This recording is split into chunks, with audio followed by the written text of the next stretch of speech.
Hi everyone, I'm Marianne, the Artsy Crafter. Welcome to my channel. I just wanted to come on and share what I hope is going to be a very short video. I realized that I did show you the cover finish, and I said I hadn't had a chance to put the signatures in, so I just wanted to pop back in and show you the signatures are now sewn in. It took a little bit of effort because sewing 5 signatures in takes a little while. And I like to share with you. I like to be, I think most of the other channels, crafters on their channel, other channels, sorry, would say the same thing. They like to share their triumphs and their failures, sort of thing, and also the hard bits as well. It's not all easy going, and I'm sure you probably already know that. Doing your own craft work or making your own journals, it's not all plain sailing. So I wanted to share with you just a couple of things that I found when I was doing this journal. It's been a long while since I've done a journal that's more than 2 signatures. I usually stick to 3, but this one here is my first big one, as you've probably heard before, and it has 5 signatures, and it's 8 inches wide by 10.5 inches high. I've shown you the cover, but what I've had to do in the meantime is actually cut the cover down shorter, because when I did make the cover, I made it a little bit larger so that I could trim any edges if they needed to be trimmed. And in the process of gluing it all on, I forgot to do that step, so it ended up the cover was too tall. As you can see here, there is still some nice little bit of room top and bottom, but there was about 1/2 inch top and bottom, and it just looked really strange. So I had to cut that down, which meant I had to rule a line and make sure it was all straight as well, and then put in my sewing machine, which was a bit of a chore because I had to bend this over almost in 2 to get it through my machine, because I needed to have the edge of the foot on this edge so I could sew a straight line. Because when I originally did it, I think I had it the other way, with the foot on this side, and I was just using my eyeballs to keep it straight. Unfortunately, it didn't go plain sailing, because in the beginning, and I'm glad it was on the well, on the outside they're all the same, but on the inside the bottom part is darker, so you can't quite see the sewing. And here you've got the patterns, here you can't see it, but when I was trying to thread it through, the cover was being pushed away from the sewing, because I was trying to feed it through in half just about, so it's kind of a bit wonky, but that's okay because this is a grungy journal and I don't mind that. What I did end up with is very straight edges, straight neat edges, which meant any ruffles that I had there before are now gone. But that's the payoff for things you make mistakes. So that's that thing, and I don't think there was anything else that happened, but I just wanted to give you a quick flip through. It's not going to be a detailed flip through. I'll show you the first signature last, because I want to show you something in there, which I'm excited about, so I hope you will be when you see it.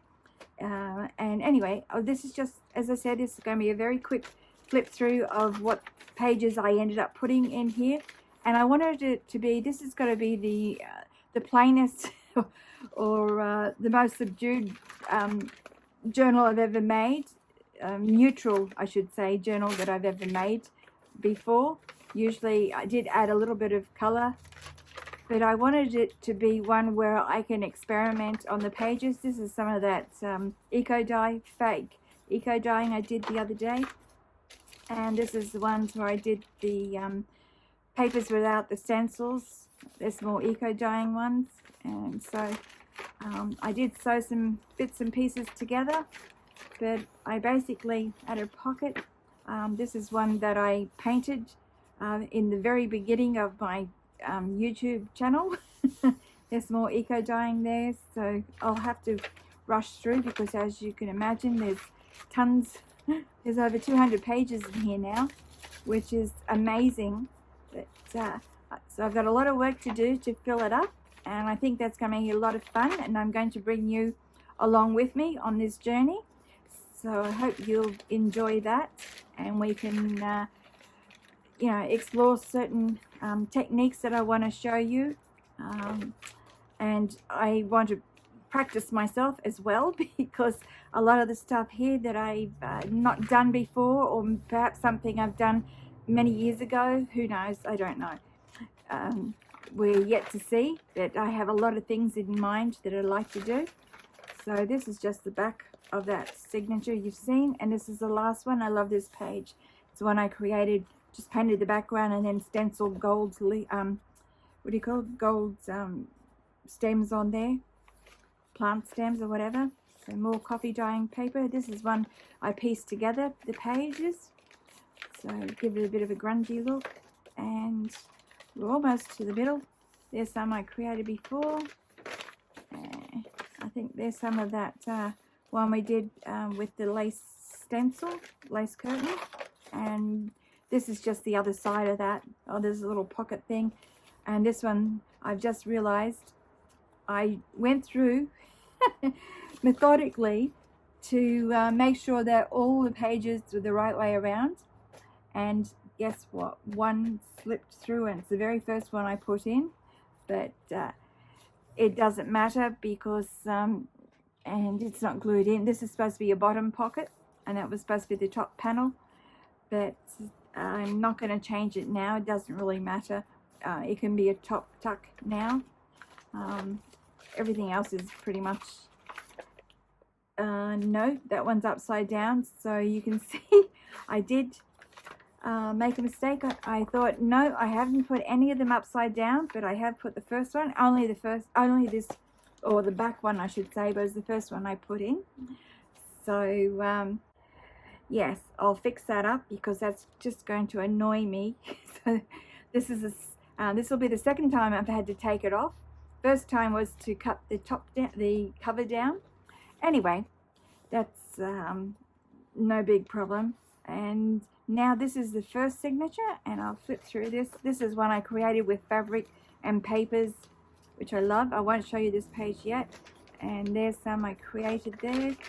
And that's some I did right back when I did the fairy journal back in February. That was that one.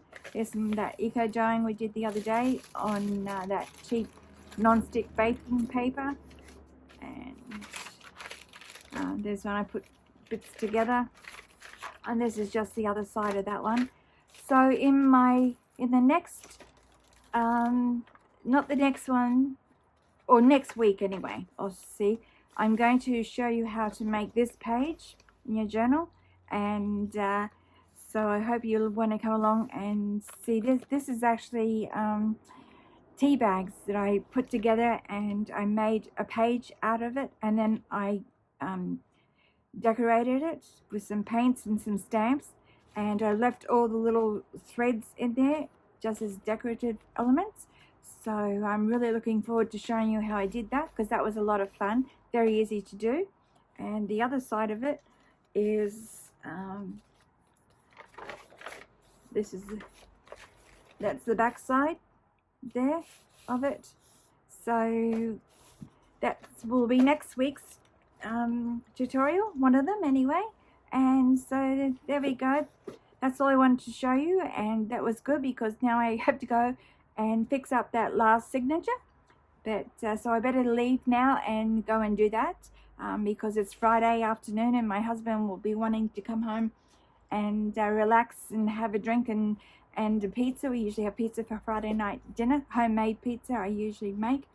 And so thank you very much for stopping by, and I wish everybody a happy crafty day, and I hope to see you next week for the next video. Bye bye now.